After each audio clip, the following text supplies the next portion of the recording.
நான் ரூ. 200 கட்டணத்தில் ஆன்லைனில் ஜாதகம் பார்த்து வருவது நமது சப்ஸ்கிரைபர்களுக்கும் பார்வையாளர்களுக்கும் வாடிக்கையாளர்களுக்கும் அறிந்ததே. நான் இருப்பது கிராமப்புற பகுதி என்பதால் இதனை விட குறைவாகவே கட்டணம் வாங்கி கிராமப்புற மக்களுக்கு பார்த்து வருகிறேன். ஒவ்வொரு ஜோதிடரும் வாங்கக்கூடிய கட்டணத்தை நிர்ணயிப்பது அவரின் ஜாதகமே. நாம் எந்த அளவுக்கு கட்டணம் வாங்க வேண்டும் என்பதை ஜோதிடர்களுக்கு நிர்ணயிப்பது எது என்பது ஜோதிடர்களுக்கே அறியாத போது மற்றவர்கள் அறியாததில் வியப்பொன்றும் இல்லை. நேரில் பார்ப்பவர்களுக்கும் சரி, ஆன்லைனில் பார்ப்பவர்களும் சரி, அதிகபட்சமாக 1 மணி நேரம் வரை கூட பலன்களை அவர்கள் கேள்வி கேட்கும் போது சொல்லிதான் ஆக வேண்டும். அதனை நான் செய்துதான் வருகிறேன். இந்த ரூ. 200 கட்டணம் கூட கொடுக்க முடியாத அளவிற்கெல்லாம் நிறைய நபர்கள் இருக்கிறார்கள். ஆயினும் இது குறைவான கட்டணம் என்பது நிறைய பேருக்கு சாதகமாகவே இருக்கும். பயன்படுத்தி பலன்களை தெரிந்து கொள்கிறார்கள். இந்த ரூ. 200 கட்டணம் குறைவாக இருப்பதால் நிறைய பேர்கள் பயன்பெற்றாலும் கூட இடையிடையே ஒரு சிலர் வருவார்கள். அவர்கள் ஜோதிடருக்கு என்ன தெரிகிறது என்று ஆய்வு செய்ய வருவார்கள். வீட்டில் பொழுது போகவில்லை என்றால் ரூ. 200 அனுப்பிவிட்டு டைம் பாஸ் செய்வார்கள். சில ஜோதிடர்களே தங்கள் பெயரை மறைத்து கொண்டு இந்த ஜோதிடருக்கு என்ன தெரிகிறது என்று பார்ப்பார்கள்.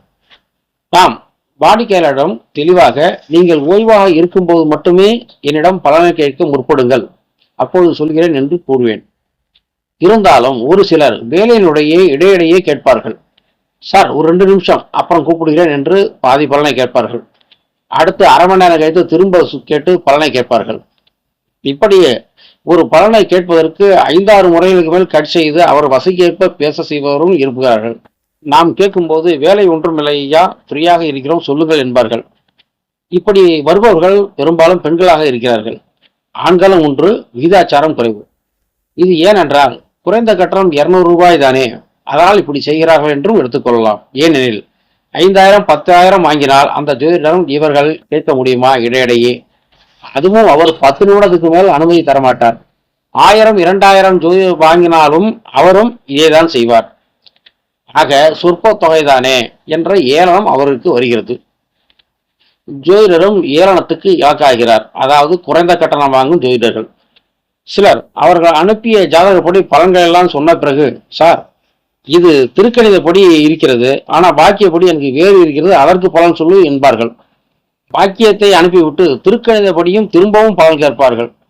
என்னை தொடர்பு கொண்டு பலன்களை அறிந்த நல்ல குணமுடைய ஜோதிடர்களும் இருக்கிறார்கள். அவர்கள் முதலிலே ஜோதிடர் என்று சொல்லிவிட்டு பலனை கேட்பார்கள். சில ஜோதிடர்கள் வேறு நபர்களின் ஜாதகத்தை அனுப்பிவிட்டு, ஐயா, இது எனக்கு பலனை இடிக்கிறது, இது என்ன நடக்கும் என்று கூறுங்கள் என்று கேட்பார்கள். அப்படிப்பட்ட சிறந்த ஜோதிடர்களும் உண்டு. சில ஜோதிடர்கள் அவர்களுடைய ஜாதகத்தையோ மகன்களுடைய ஜாதகத்தையோ அனுப்பிவிட்டு குதர்க்கமாக கேள்வியெல்லாம் கேட்பார்கள். நாம் புரிந்து கொள்ளலாம் அவர்கள் ஜோதிடர்கள் என்று. சில பேர் கடைசி நேரத்தில் சொல்வார்கள், மற்றவர்களிடம் நான் தெரிந்தும் கேட்காமல் விட்டு விடுவேன். நான் வரும் வாடிக்கையாளர்களிடமும் ஆன்லைனில் தொடர்பு கொள்ளும் சில வாடிக்கையாளர்களிடமும் எப்போதும் சொல்வதுண்டு, நான் சொல்வது அனைத்தும் 100% சரியாக இருக்கும் என்று கூற முடியாது. 10 சொன்னால் 8 சரியாகவும் வரும், 2 மாறியும் வரும், அல்லது பிழையாகவும் இருக்கும் என்று சொல்வேன். இதை சொல்வதால் நாம் தரம் தாழ்த்தி கொள்வதாக ஆகாது. ஏனெனில் இறைவன் கொடுத்ததை மட்டுமே நாம் சொல்ல முடியும். நான் சொல்வது எல்லாம் சரியாகத்தான் இருக்கும் என்று சொன்னால் அது கர்வம் மேலிட காரணமாக இருக்கும். அதற்கும் கிரக அமைப்பில் தான் காரணம். எனக்கு அவ்வாறு இல்லை. குழந்தை பிறப்பு, திருமண காலம், இன்னும் வீடு கட்டும் காலம், கடன் தீரும் காலம், இப்படி நிறைய விஷயங்களை நிறைய பேருக்கு சொல்லியிருக்கிறோம். வேலை வாய்ப்பு, இடமாற்றம், இப்படியெல்லாம் நிறைய சொல்லியிருக்கிறோம். அதில் பெரும்பாலான நடந்ததாக இருக்கும், சில நடக்காமலும் போயிருக்கும். இது எதனால் நிகழ்கிறது என்றால், வரும் வாடிக்கையாளருக்கும் ஜோதிடருக்கும் ஒரு அலைன்மெண்ட் இருக்கும். அதாவது சூட்சும பிராணனில் அந்த நேரம் வரும்போது அவருக்கும் ஜோதிடருக்கும் தொடர்பு சரியாக இருந்தால் பலன்கள் சரியாக சொல்ல வைக்கும். அப்படி மாறுபட்ட பாவகங்கள் 6 8 12 வந்தால் அந்த நேரத்தில் அது தவறான அல்லது மாறி போன பலன்களை சொல்ல வைக்கும். இது இருவருக்கும் உள்ள அமைப்புப்படி நடக்கும். இது நான் புரிந்து கொண்டது, மற்றவர்களும் ஏற்றுக்கொள்ள வேண்டும் என்பது இல்லை. நேரில் தொடர்பு கொள்ளும் வாடிக்கையாளர்கள் நிறைய பேர்களுக்கு ரெக்கமெண்ட் செய்து அவர்களும் பார்த்து கொண்டிருக்கிறார்கள். அவர்களுக்கு சரியாக நடந்ததால் தான் என்னை ரெக்கமெண்ட் செய்கிறார்கள் என்று புரிந்து கொள்ள முடியும். அது வழி வழியாக பலரையும் பரிந்துரைத்து அனுப்புகிறது. அதே சமயம் நான் சொல்வது எல்லாம் சரி என்று கண்டிப்பாக இருக்காது என்பதை நான் முழுமையாக உணர்கிறேன். ஏனெனில் என் ஜாதகம் அப்படி என்னை உணர வைத்திருக்கிறது. நிறைய ஆன்லைன் வாடிக்கையாளர்கள் நான் வாங்கும் கட்டணம் மிக குறைவு என்று ஜாதகத்திற்கு 500, 1000 என்றெல்லாம் நிறைய அனுப்புவார்கள். அவற்றையெல்லாம் நான் திருப்பி தான் அனுப்பியிருக்கிறேன். கூடுதலாக பணம் எதையும் நான் பெற விரும்புவதில்லை. அதற்கு காரணம் நான் அல்ல என்பதை நான் உணர்ந்திருக்கிறேன். இதனால் வருத்தப்பட்ட வாடிக்கையாளர்களும் உண்டு. இருந்தாலும் என்னை அனுசரித்துக் கொண்டு திரும்ப ஜாதகம் பார்க்கும் வாடிக்கையாளர்களும் உண்டு. ஏன் சார், ஒரு 500 ரூபாயாவது வாங்கக்கூடாதா? 1000 வேண்டாம், 500ஆவது வாங்குங்கள் என்று இன்னும் சொல்லிக் கொண்டிருப்பவர்கள் இருக்கிறார்கள்.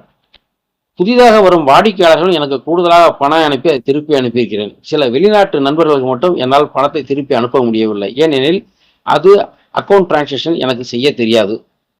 சமீபத்தில் கூட ஒரு வாடிக்கையாளர் நாம் கணித்து சொல்லியிருந்த காலத்தில் வேலை கிடைத்து விட்டதாகவும் சந்தோஷப்பட்டார்.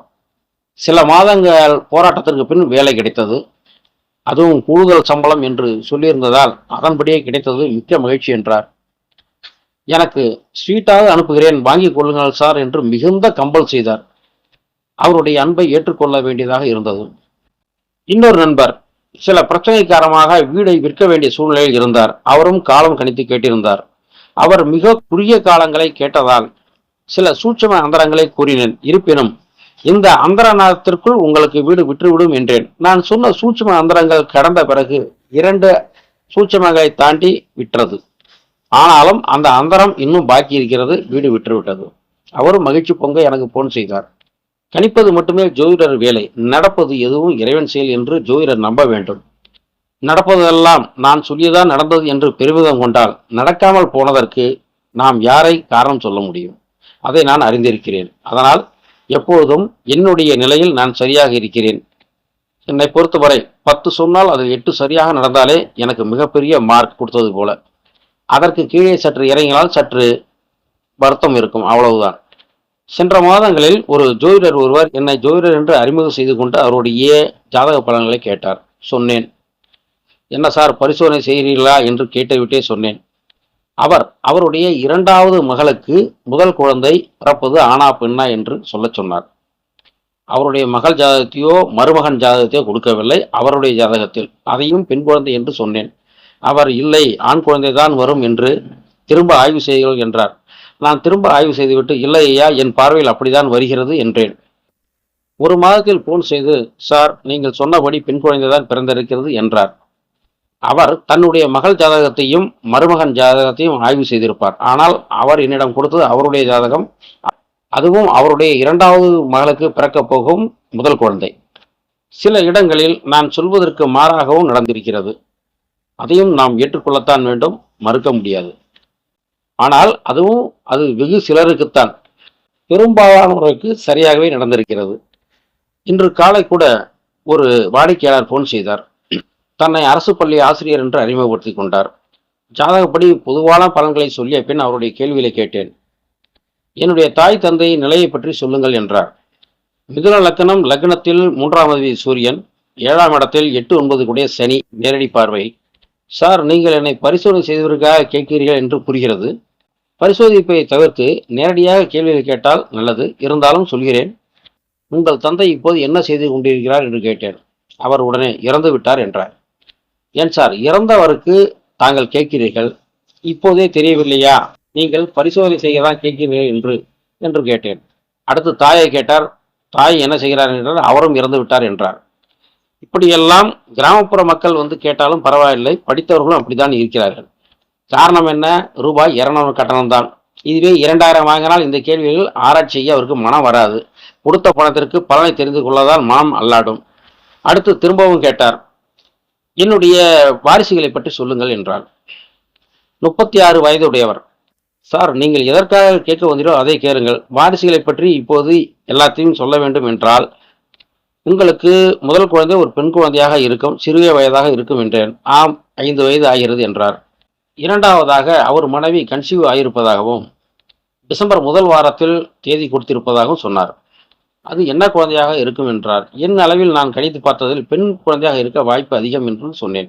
நிறைய ஜோதிடர்கள் பார்த்துவிட்டேன், எல்லோரும் பெண் குழந்தை என்கிறீர்கள். ஒரே ஒரு ஜோதிடர் மட்டும், அதாவது லக்னம் நகரம் என்று சொல்லக்கூடிய ஜோதிடர்கள், அவர் துல்லியமாக ஆண் குழந்தைதான் பிறக்கும் என்று சொன்னதாகவும் அது சிறப்பாக இருந்ததாகவும் சொன்னார். சரிங்க சார், இறைவன் செயல், அப்பொழுது பார்த்துக் கொள்ளு. எனது சரியாதாக தான் இருக்க வேண்டும் என்பதில்லை, சற்று மாறியும் இருக்கலாம், எழுதவும் இறைவன் செயல் என்று கூறினேன். அவருடைய ஜாதகத்தில் 6ஆம் அதிபதி செவ்வாயும் 8ஆம் அதிபதி சனியும் 9ஆம் இடத்தை பார்வையிடுகிறார்கள். நிறைய பொய் பேசுவார் என்று தெரிகிறது. லக்னாதிபதி 12இல் டைம் பாஸுக்காக பேசுகிறார் என்று புரிகிறது. கூடவே 10ஆம் அதிபதியும் 12ஆம் இடத்தில் 2ஆம் அதிபதி உச்சம். லக்னத்தில் 3ஆம் தேதி ஜோதிடமும் தெரிந்திருக்கும், ஜோதிடராகவும் இருக்கலாம் என்று கருதினேன். மனைவி ஜாதகத்தை பார்க்க வேண்டுமா சார், அதில் ஏதாவது தெரியுமா என்று கேட்டார். நான் வேண்டாம் சார், இந்த ஜாதகமே போதுமானது, மனைவி ஜாதகத்தை நீங்களே ஒப்பிட்டு பார்த்துக் கொள்ளுங்கள், உங்களுக்கு ஜோதிடமும் தெரிந்திருக்கும், நீங்களே ஒப்பிட்டு பார்த்துக் கொள்ளுங்கள் என்று கூறிவிட்டேன். அரை மணி நேரம் கழித்து மெசேஜ் போடுகிறார். நீங்கள் சொன்னது அனைத்தும் தவறு, எனக்கு 2வது ஆண் குழந்தை உள்ளது என்று கூறுகிறார்.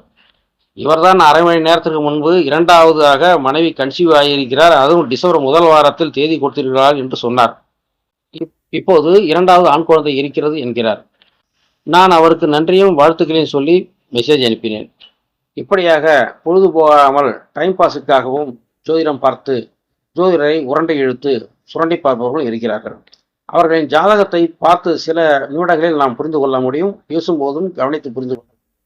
இருந்தாலும் என்ன செய்வது, தொழில் என்று வந்துவிட்டால் இதேமாரி எல்லாம் சில பேர் வரதான் செய்வார்கள். நாம் பொறுத்துத்தான் போக வேண்டும். இன்னொன்றும் இருக்கிறது, நான் குறைந்த கட்டணத்தில் ஜாதகம் பார்க்கிறேன் என்று ஆட் அடிக்கடி போடுவேன். அதனை குறைந்தது 2-3 பேராவது டிஸ்லைக் செய்வர். குறைந்த கட்டணத்தை டிஸ்லைக் செய்பவர்கள் யார் என்றும் நாம் புரிந்து கொள்ள முடியும். கண்டென்ட்டுக்கு டிஸ்லைக் வருவதை விட இந்த குறைந்த கட்டண ஆடுக்கு மட்டும்தான் டிஸ்லைக் அதிகம் வருகிறது. எல்லாம் இறைவன் செயல்.